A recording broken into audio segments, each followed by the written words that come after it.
નમસ્કાર, આપ જોઈ રહ્યા છો લખત ન્યૂઝ અપડેટ ચેનલ। તમામ સમાચાર અને અપડેટ મેળવવા માટે ચેનલને સબસ્ક્રાઇબ કરો અને બેલ આઇકન પર ક્લિક કરો જેથી તમામ સમાચાર અને અપડેટ તમને મળી રહે।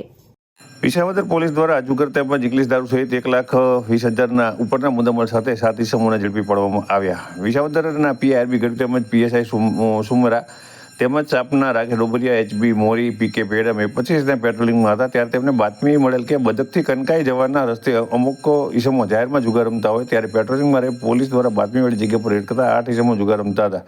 પોલીસને જોઈ એક ઇસમ નાસી છૂટ્યો હતો ત્યારે પોલીસ દ્વારા જુગારના પટમાંથી રોકડા ₹11,340 તેમજ મોબાઈલ નંગ 4, મોટરસાઇકલ 4 સહિત કુલ ₹91,340ના મુદ્દામાલ સાથે 7 ઇસમોને પકડી પાડેલ। ત્યારે નાસી જનાર ઇસમોના પૂછતા જયરાજ સિંધવ જણાવેલ ત્યારે પોલીસ દ્વારા જયરાજ સિંધવની મોટરસાઇકલની તપાસ કરતા ઇંગ્લિશ દારૂની એક બોટલ મળી આવેલ। ત્યારે પોલીસ દ્વારા જયરાજ સિંધવની ઘરે તપાસ કરતા વધુ ઇંગ્લિશ દારૂની 62 બોટલ મળી આવેલ। પોલીસ દ્વારા ઇંગ્લિશ દારૂનો ₹25,000 ઉપરનો મુદ્દામાલ કબજે કરેલો હતો અને નાસી જનાર જયરાજ સિંધવનો ભાઈ રણજીત સિંધવ પણ ઘાતક હથિયારમાં ગણવામાં આવતી 3 તલવાર સાથે મળી આવેલ। ત્યારે વિસાવદર પોલીસ દ્વારા જુદી જુદી કલમો હેઠળ જુગાર તેમજ ઇંગ્લિશ દારૂ તેમજ હથિયાર સહિત ₹1,21,000થી વધુનો મુદ્દામાલ કબજે કરી 7 ઇસમોને ઝડપી પાડે છે। ત્યારે નાસી છૂટેલ જયરાજ સિંધવને પકડી પાડવાના પોલીસ દ્વારા ચક્રો ગતિમાન કરવામાં આવે છે।